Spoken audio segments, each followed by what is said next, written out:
Hi guys, you are watching pharmacy Tayyab official YouTube channel है pharmacy Tayyab. आप देख रहे हैं जी biochemistry lecture series for second semester doctor pharmacy. आज हम लेक्चर 6 देखने जा रहे हैं जी। इसके अंदर हम देखेंगे कि biosynthesis and degradation of amino acid, कि अमाइनो एसिड की बायोसिंथेसिस कैसे होती है, किस तरह से ये अमाइनो एसिड यानी कि एक अमाइनो एसिड दूसरे अमाइनो एसिड में चेंज होता है, या किसी रॉ मटेरियल से ये अमाइनो एसिड बनता है, या कौन से तरीके हैं, कौन से मेथड ऐसे हैं जिनसे अमाइनो एसिड क्रिएट हो सकता है हमारी बॉडी के अंदर, या मतलब कोई टाइप्स है इनकी, कोई होते हैं कोई नहीं होते। तो इन ऐसे डिटेल्स के बारे में हम सारा देखेंगे कि अमाइनो एसिड कहाँ कहाँ जो है वो हमारे बायोसिंथेसाइज हो रहे हैं, उनमें से कौन कौन से जो हैं वो हमारे पास स्टेप हैं, कौन कौन से प्रोसीजर्स हैं, कौन कौन से रिएक्शन हैं जिनसे बायोसिंथेसिस हो रही है, और फिर साथ में थोड़ा सा डिग्रेडेशन को टच दूंगा। वैसे हम डिग्रेडेशन और मेटाबॉलिज्म ओवरऑल पढ़ के आ, लेकिन क्योंकि टॉपिक ये इकट्ठा ही आता सवाल राइट और note on biosynthesis and degradation of amino acid, तो इसलिए आपको थोड़ा सा इकट्ठा मैं पढ़ा रहा हूँ। लेक्चर नंबर 6 है। तो आज के लर्निंग आउटकम ये हमारे पास, इस लेक्चर पढ़ने के बाद आप नॉन एसेंशियल अमाइनो एसिड, अभी समझाता हूँ आगे जाके क्यों सिर्फ नॉन एसेंशियल का लफ्ज़ इस्तेमाल किया मैंने, उसकी बायोसिंथेसिस पढ़ेंगे। और फिर हम जो है वो अमाइनो एसिड का खुद की डिग्रेडेशन के अंदर कौन कौन से की पाथवेज हैं जो जहाँ उनका रोल होता है, फिर ग्लूकोरोजेनिक और कीटोजेनिक अमाइनो एसिड के मेटाबॉलिज्म के अंदर कोई कोरिलेशन मौजूद है कि नहीं, फिर ट्रांस अमाइनेशन और डी अमाइनेशन जो रिएक्शंस होते हैं उनको ज़रा बताऊंगा कि आप कंफ्यूज ना हो सकें कि अच्छा मेटाबॉलिज्म के अंदर भी हमने पढ़ा, वहाँ भी पढ़ा, वहाँ भी पढ़ा, वहाँ भी पढ़ा, ये कहाँ कहाँ ये रिएक्शन हो रहे हैं। और साथ में एंड पे तड़का, फार्मास्यूटिकल तड़का लगाऊंगा ताकि आपको समझ आ सके कि आज ये टॉपिक स्किप नहीं करना, क्योंकि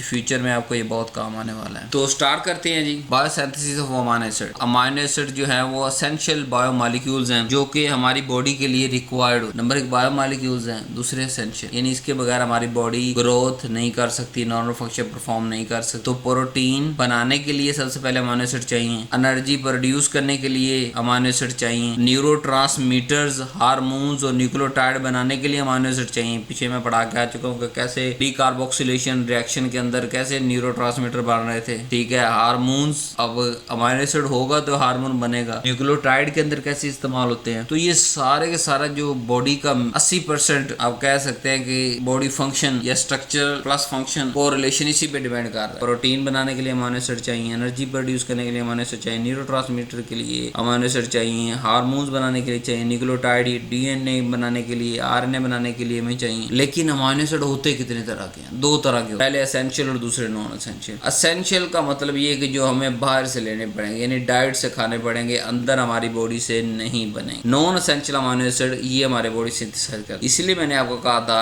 कि जो लर्निंग आउटकम के अंदर कि मैं सिर्फ आज क्या पढ़ाऊंगा, नॉन एसेंशियल अमाइनो एसिड की बायोसिंथेसिस पढ़ाऊंगा आपको। तो अगर आपको क्वेश्चन भी आ रहा है ना कि synthesis biosynthesis of amino acid, तो आपने सबसे पहले लाइन लिखनी है कि जी we are discussing only the non essential amino acid, जो उसकी बायोसिंथेसिस। एसेंशियल की तो बायोसिंथेसिस हम हमारी बॉडी में होती ही नहीं, वो तो हमें लेने ही बाहर से होते हैं। एज इट इज हमें डाइट के अंदर लेने होते हैं, वो टूट फूट के हमारी बॉडी के अंदर पहुंच जाते हैं। लार्जर प्रोटीन खाते हैं, उनमें से अमाइनो एसिड रिलीज होते हैं एसेंशियल, और वो हमारी बॉडी उसको यूज कर लेती है। तो इसलिए याद रखना है आज के जो सारे स्टेप हम पढ़ रहे हैं बायोसिंथेसिस के, हमारी बॉडी के अंदर कैसे बन रहा है अमाइनो एसिड, वो सिर्फ नॉन एसेंशियल के लिए पढ़ रहे हैं। जो एसेंशियल है वो हमें बाहर से लेना। अमाइनो एसिड सिंथेसिस या non essential amino acid synthesis वो बॉडी के अंदर सिंथेसाइज होते हैं डिफरेंट मेटाबॉलिकल इंटरमीडिएट से, कि किसी दूसरे के जो मेटाबॉलिकल इंटरमीडिएट है किसी दूसरे स्टेप से, वहां से हम इसको कोरिलेट करके उन इंटरमीडिएट्स को लेके हम अमाइनो एसिड बनाते हैं, या हमारी बॉडी अमाइनो एसिड बनाती है। क्यों? क्योंकि ये चीज भी मैं पहले आपको फर्स्ट सेमेस्टर के अंदर क्लियर करके आ चुका हूँ कि जो कार्बोहाइड्रेट प्रोटीन एक दूसरे के साथ कोरिलेट, जहाँ पे सारे कार्बोहाइड्रेट के साइकिल खत्म हो जाते हैं, वो जो स्ट्रक्चर्स है वो एज ए रॉ मटेरियल के तौर पे काम करते हैं फॉर प्रोटीन और अमाइनो एसिड की बायोसिंथेसिस। और जहाँ इनका अगर कोई लास्ट पे जाके मेटाबॉलिज्म होके कोई कार्बन स्केलेटन बच जाएगा, तो वो कार्बन स्केलेटन कार्बोहाइड्रेट के अंदर जाके इस्तेमाल हो। तो ये बिल्कुल कोरिलेटेड है। आपको अलग अलग नहीं पढ़ना इन चीजों को कि अच्छा ये अब कार्बन का स्ट्रक्चर कहाँ से आ रहा है, ये फंक्शनल ग्रुप कहाँ से लग रहे हैं। तो अगर आप डिटेल से पूरी बायोकेमिस्ट्री पे नजर रख के पढ़ेंगे तो आपको ज्यादा मजा आएगा, ज्यादा इंटरेस्टिंग लगेगी। अच्छा तो ये वाला जो इंटरमीडिएट है ये मैंने ट्राई कार्बोक्सिलिक एसिड साइकिल के अंदर देखा था, वहां से ये आ रहा है। ये क्रब साइकिल के अंदर मैंने देखा था, वहां से ये आ रहा है। ये मैंने फलां जगह पे प्रोटीन के मेटाबॉलिज्म के बाद जो एंड पे कार्बन स्केलेटन देखा था, वो कार्बोहाइड्रेट के अंदर आ रहा है और कार्बोहाइड्रेट उससे सिंथेसाइज हो रहे हैं, ठीक है, दोनों को इंटरलिंक करके पढ़ना। सो जो मेटाबॉलिकल इंटरमीडिएट्स, अब समझ आ गया मेटाबॉलिकल इंटरमीडिएट्स कहाँ से कह रहा हूँ, फ्रॉम कार्बोहाइड्रेट्स। की कॉन्सेप्ट क्या है जी, ये लीवर के अंदर होता है बायोसिंथेसिस, दूसरे टिश्यू में भी होता है लेकिन बड़ा कम। दो मेन रिएक्शन इन्वॉल्व हैं, ट्रांस अमाइनेशन, रिडक्टिव अमाइनेशन। इसको हम यूज करेंगे इंटरमीडिएट के तौर पे फ्रॉम, और हम यूज क्या करेंगे कि जो इंटरमीडिएट प्रोडक्ट बने थे ग्लाइकोलिसिस के intermediate product try carboxylic acid cycle, या जिसे हम करब साइकिल भी कहते हैं, सिट्रिक एसिड साइकिल भी कहते हैं, तो उसके जो इंटरमीडिएट बनेंगे उसको इस्तेमाल करेंगे। पेंटोज फॉस्फेट पाथवे, ये तीनों के तीनों फर्स्ट सेमेस्टर के अंदर पढ़ के आ चुके हैं डिटेल के। अगर आपने इसकी डिटेल देखनी है तो आप फर्स्ट सेमेस्टर के अंदर जो कार्बोहाइड्रेट के चैप्टर वो देख सकते। तो वही मैं आपको कह रहा था ना, ये इंटरलिंक, ये मेटाबॉलिकल इंटरमीडिएट इस्तेमाल कर रहे हैं कहाँ से, ग्लाइकोलिसिस के जो एंड पे प्रोडक्ट्स बचे उसको try cyclic, try carboxylic acid cycle, करब साइकिल भी से कहते हैं, सिट्रिक एसिड साइकिल भी से कहते हैं, TCA साइकिल भी से कहते हैं, उसके इंटरमीडिएट्स और पेंटोज फॉस्फेट के इंटरमीडिएट्स को यूज करके हम न्यू अमीनो एसिड बनाएंगे। दो हमने कहा रिएक्शन इन्वॉल्व में, उनको डिटेल से पढ़ लेते हैं। एक है ट्रांस अमाइनेशन, उम्मीद है ये नाम आपको नया देखने को नहीं मिला होगा, इसके बारे में हम पीछे रिएक्शन ऑफ अमीनो एसिड के अंदर पढ़ के आए। हमने ये कहा था कि ये एक अमीनो एसिड जो है वो अपना ग्रुप ट्रांसफर कर देता है किसी कीटो एसिड को, तो वो एक नया अमीनो एसिड बन जाता है और खुद वो कीटो एसिड बन जाता है। जैसे ग्लूटामेट प्लस पायरोवेट तो एलानीन बन गया प्लस अल्फा कीटो ग्लूटरेट बन गया, कि जो ऑलरेडी अमीनो एसिड था उसने अपना अमीनो ग्रुप किसी दूसरे कीटो एसिड को दिया, वो जो कीटो एसिड था वो अमीनो एसिड बन गया और जो अमीनो एसिड था वो कीटो। यहाँ क्या हुआ, NH2 की अमीनो ग्रुप ट्रांसफर हो रहा है, ट्रांस अमाइनेशन, क्या अमीनो ग्रुप ट्रांसफर हो रहा है बायोसिंथेसिस के अंदर, नया अमीनो एसिड बन रहा है। रिवर्सिबल साइकिल है, इसके लिए विटामिन B6 चाहिए कोएंजाइम के तौर पे, फ्री अमीनो एसिड रिलीज नहीं होगा। Amino transferase ALT AST, alanine amino transferase ALT AST क्या होता है, एस्पार्टेट अमीनो ट्रांसफरेज, ये दोनों चाहिए होते हैं इस रिएक्शन को कैरी आउट कराने के लिए, ट्रांस अमाइनेशन। दूसरा स्टेप, दूसरा रिएक्शन जो इन्वॉल्व है biosynthesis of amino acid, reductive amination. क्या अमीनो एसिड तो बनता है कीटो एसिड से ही बनता है यूजिंग अमोनिया को यूज करते हुए, और एडिशन हो रही होती है अमीनो ग्रुप की कीटो एसिड से। दोनों के दरमियान फर्क देख लें। ट्रांस अमाइनेशन के अंदर क्या हुआ, एक अमीनो एसिड आया, उसने अपना अमीनो ग्रुप किसी दूसरे को दिया, खुद वो कीटो एसिड बन के रिएक्शन से निकल गया। लेकिन रिडक्टिव ट्रांस अमाइनेशन के अंदर हम अमोनिया यूज कर रहे हैं और एक कीटो एसिड आ रहा है अल्फा कीटो ग्लूटरेट, यानी मतलब ये क्या आया हमारे पास, अल्फा कीटो एसिड है और अमोनिया डायरेक्ट आ गई, कोई अमीनो एसिड यहाँ पे नहीं आया। रिडक्टिव अमाइनेशन के अंदर अमोनिया हमने यूज की और हमारे पास क्या बना, glutamate. It is not reversible, ये रिवर्सिबल नहीं है रिडक्ट। तो इसके अंदर एंजाइम ग्लूटामेट डीहाइड्रोजिनेज यूज होगा और ये मेजर पाथवे होता है कि अमोनिया को हम इनकॉर्पोरेट कर दें स्ट्रक्चर के अंदर और अमीनो एसिड बना लें। तो ये दो ही मेन रिएक्शन है हमारी बॉडी के अंदर जिनसे अमीनो एसिड बन रहा हो। पहला है ट्रांस अमाइनेशन, कोई अमीनो एसिड आएगा वो अल्फा कीटो एसिड को अपना अमीनो ग्रुप देगा, खुद अल्फा कीटो एसिड बन जाएगा, और दूसरा जो अल्फा कीटो एसिड था उसको अमीनो ग्रुप बना। रिवर्सिबल रिएक्शन है, रिवर्स भी हो सकता है। विटामिन B6 चाहिए। रिडक्टिव अमाइनेशन के अंदर क्या होता है कि एक अल्फा कीटो एसिड आएगा, वो अमोनिया के साथ रिएक्ट करेगा और NH2 अमोनिया उसको ट्रांसफर करेगा, अमीनो ग्रुप देगा और वो अमीनो एसिड बना लेगा, अमीनो एसिड बन जाएगा। But it is not reversible, ये नहीं है कि ये वापस टूट कर फिर अमोनिया में कन्वर्ट नहीं होगा, बल्कि जैसे मैंने रिएक्शन आपको दिया कि alpha keto glutarate plus ammonia और ग्लूटामेट, स्पेसिफिक रिएक्शन के लिए ग्लूटामेट डीहाइड्रोजिनेज एंजाइम इस्तेमाल हो रहा है और इस तरह अमोनिया भी एज ए बायोसिंथेसिस के तौर पे इस्तेमाल हो रही है। थोड़ा सा और डिटेल के साथ मैं आपको बताता हूँ। जैसे एलानीन की अगर बात करें तो ये पायरोवेट से बनता है, किस रिएक्शन से बनेगा, ट्रांस अमाइनेशन। वो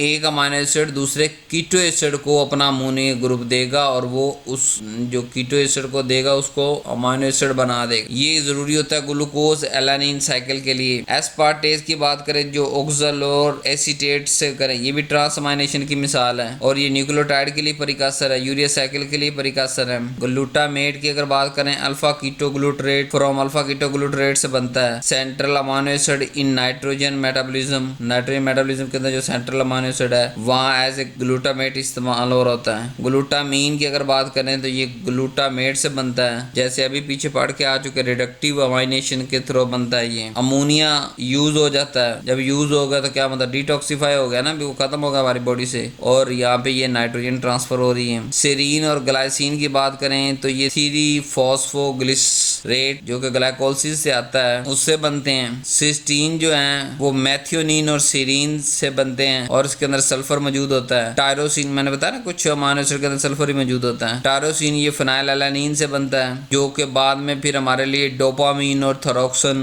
के लिए बड़ा जरूरी होता है। तो जब फिनाइलएलानिन जो है वो टायरोसिन में कन्वर्ट नहीं होगा, फिनाइलएलानिन बहुत ज्यादा रहना शुरू हो जाएगा, इसलिए न्यूरोलॉजिकल डिसऑर्डर्स होने शुरू हो जाते हैं। तो ये 7 मुख्तलिफ एग्जाम्पल्स मैंने आपको पढ़ा दिए हैं, इसमें से आप कोई भी याद रख सकते हैं। उसका रिएक्शन आप याद रखें, उसका इंटरमीडिएट याद रखें, वो कहाँ से आया है जी, वो प्रिकसर जो है वो, या फिर वो किसके लिए एज ए प्रिकसर के तौर पे इस्तेमाल हो रहा है, यानी अमीनो एसिड दबाने के वो आगे किस चीज के लिए यूज हो रहा है, फिर वो ट्रांसअमाइनेशन रिएक्शन के थ्रू हो रहा है या दूसरा हमारे पास जो रिडक्टिव अमाइनेशन है उससे प्रोसेस से हो रहा है। तो जो रॉ मटेरियल है उसको भी याद रखें, जिस रिएक्शन के थ्रू हो रहा है उसको भी याद रखें, और जो प्रोडक्ट बन रहा है उसको भी याद रखें। साथ के साथ याद करने की जरूरत नहीं, जो 2-3 आपको याद रह जाए वो ठीक। अब यहाँ पे हमारी बायोसिंथेसिस और अमीनो एसिड कंप्लीट हो, सिर्फ 2 ही तरीके, और ये 2 तरीके बार बार आपको बता रहा हूँ किसके लिए, non essential amino acid. Essential amino acid हमारी बॉडी नहीं बनाती, ना ही उसके लिए कोई रिएक्शन होता है। एसेंशियल अमीनो एसिड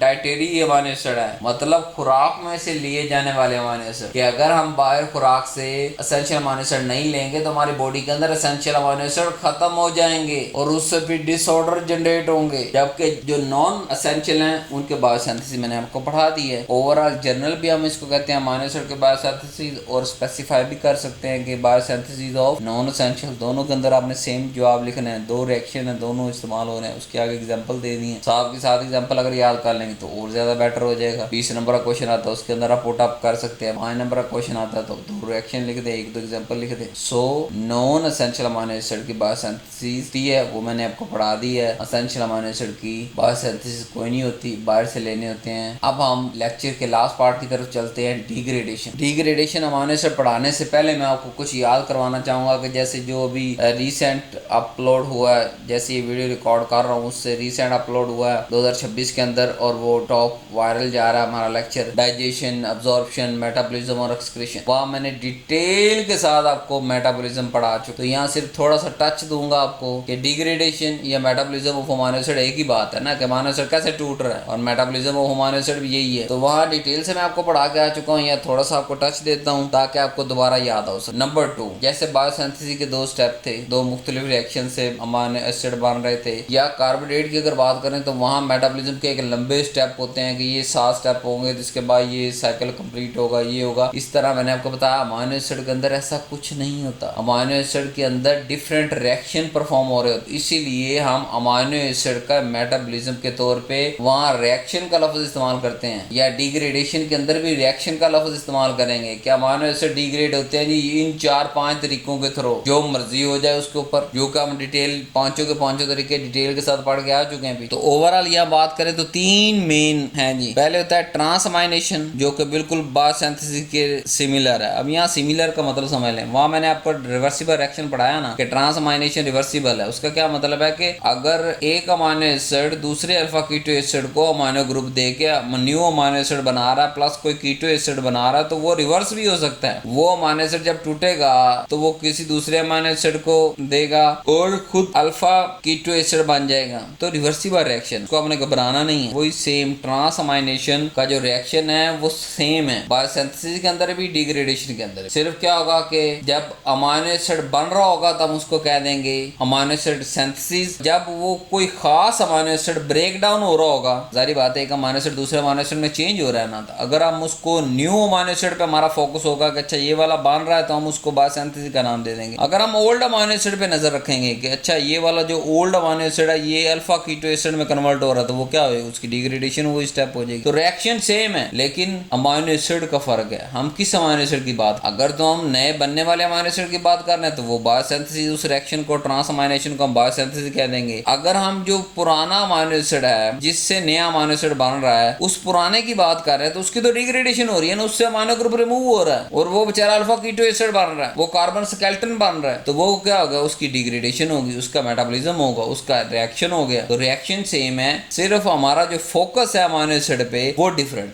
वही रिएक्शन एक अमीनो एसिड के लिए बायोसिंथेसिस के तौर पे काम कर रहा है कि उससे नया अमीनो एसिड बन रहा है जी, बायोसिंथेसिस हो रही फलाने अमीनो एसिड, और वही रिएक्शन किसी एक अमीनो एसिड के लिए डिग्रेडेशन के तौर पे काम कर रहा है कि वो उसका अमीनो ग्रुप रिमूव कर रहा है, वो अमीनो एसिड रहेगा ही नहीं। क्योंकि मैं अमीनो एसिड की डेफिनेशन के अंदर आपको पढ़ा के आ चुका हूँ कि सेंटर में कार्बन होगा, अल्फा कार्बन, और एक अमीनो ग्रुप होगा, एक कार्बोक्सिल ग्रुप होगा, एक H होगा, एक साइड चेन होगी। जब अमीनो एसिड ही नहीं, अमीनो एसिड के अंदर अमीनो ग्रुप पे नहीं रहा, क्या उसको आप अमीनो एसिड कहोगे? नहीं कहोगे। तो कॉन्सेप्ट आपके क्लियर हो रहे हैं ना, मर्ज तो नहीं हो रहे, कंफ्यूज तो आप नहीं हो रहे। दोबारा समराइज कर देता हूँ, रिएक्शन एक ही है, ट्रांस अमाइनेशन, यानी अमीनो ग्रुप ने ट्रांसफर हो, एक अमीनो एसिड से दूसरे अल्फा कीटो एसिड को ट्रांसफर हो जाना, और वो जो अमीनो एसिड अभी अमीनो एसिड था रिएक्शन के स्टार्ट में, वो एंड पे अल्फा कीटो एसिड बन जाएगा, और जो रिएक्शन के स्टार्ट पे अल्फा कीटो एसिड था वो कोई नया अमीनो एसिड बन जाएगा। अब हम जब बनने वाले अमीनो एसिड की तरफ फोकस करेंगे तो इस रिएक्शन को हम, इस ट्रांस अमाइनेशन रिएक्शन को कहेंगे कि दिस इज कॉल्ड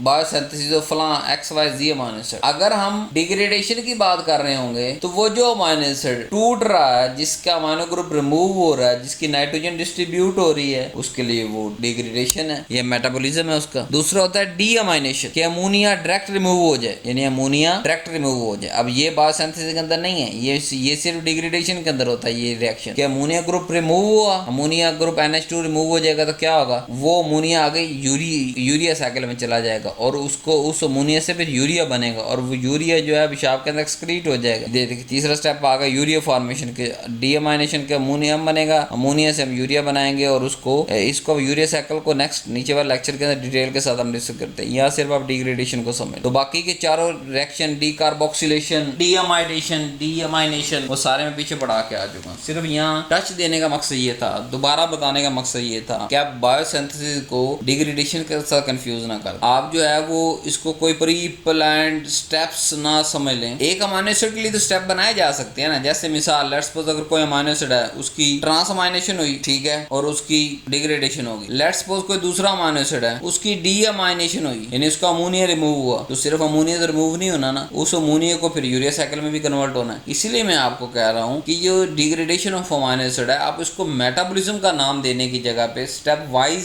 चीजें याद रखने की जगह पे, आप इसको रिएक्शन का नाम, बहुत सारे इंटरनेशनल बुक्स आप देखेंगे वो रिएक्शन ऑफ अमीनो एसिड का नाम देते, तो सारे अलग अलग रिएक्शंस हैं। एक किसी अमीनो एसिड के लिए एक रिएक्शन चाहिए, किसी के लिए दो चाहिए डिग्रेड होने के लिए। फिर इस तरह डी कार्बोक्सिलेशन भी मैंने आपको पढ़ा के आया है, कार्बन डाइऑक्साइड का रिमूव हो जाना। अब एक अमीनो एसिड के अंदर जहां उसके एक तरफ अमीनो एसिड ग्रुप है, दूसरा अमीनो ग्रुप है, एक कार्बोक्सिल ग्रुप है, एक हाइड्रोजन है, एक साइड चेन आ रहा है, उसमें से अगर कार्बोक्सिल ग्रुप रिमूव हो जाए, क्या वो अमीनो एसिड रहेगा? नहीं रहेगा, ये भी डिग्रेडेशन होगी। Ammonia remove, amino group remove हुआ तब भी डिग्रेडेशन, कार्बोक्सिलेशन हुआ तब भी जो है कार्बोक्सिल ग्रुप रिमूव हुआ COOH, तो तब भी डिग्रेडेशन। अगर अमोनिया डिस्ट्रीब्यूट हो गया, ट्रांस अमाइनेशन होगी, मतलब किसी को दे दिया उन्होंने, तो तब भी डिग्रेडेशन होगी। अब जो बचा स्केलेटन, कार्बन स्केलेटन बच जाएगा, उसका क्या करेंगे, वो फिर दोबारा ट्राई कार्बोक्सिलिक एसिड साइकिल के अंदर, या करब साइकिल के अंदर, या सिट्रिक एसिड साइकिल, तीनों का एक ही नाम है, उसके अंदर यूज हो जाएगा। या ग्लूकोनियोजेंसिस, न्यू ग्लूकोज बनाने के अंदर इस्तेमाल हो जाएगा, या कीटोजेंसिस, कीटोन बॉडीज बनाने के अंदर इस्तेमाल हो जाएगा। तो वहां के इंटरमीडिएट यहाँ इस्तेमाल हो रहे थे, कार्बोहाइड्रेट के इंटरमीडिएट प्रोटीन में इस्तेमाल हो रहे हैं, और प्रोटीन के इंटरमीडिएट्स जो है वो कार्बोहाइड्रेट। यहाँ दोबारा मैंने आपको लिख दिया जो मैं समझाया था आपको कि बायोसिंथेसिस ऑफ अमीनो एसिड के अंदर एक चीज अब ये भी याद रखनी है कि अमीनो एसिड जो सिंथेसिस हो रहे हैं वो कार्बोहाइड्रेट के मेटाबॉलिज्म के साथ लिंक है, कि कार्बोहाइड्रेट मेटाबॉलिज्म के जो इंटरमीडिएट बनेंगे उससे कुछ ना कुछ अमीनो एसिड की सिंथेसिस होगी, और साथ में एनर्जी प्रोडक्शन के लिए भी जरूरी है। कि कोई इंडिपेंडेंट पाथवे नहीं है, या ये कोई ऐसा पाथवे नहीं है कि जी कार्बोहाइड्रेट को अलग कर दो,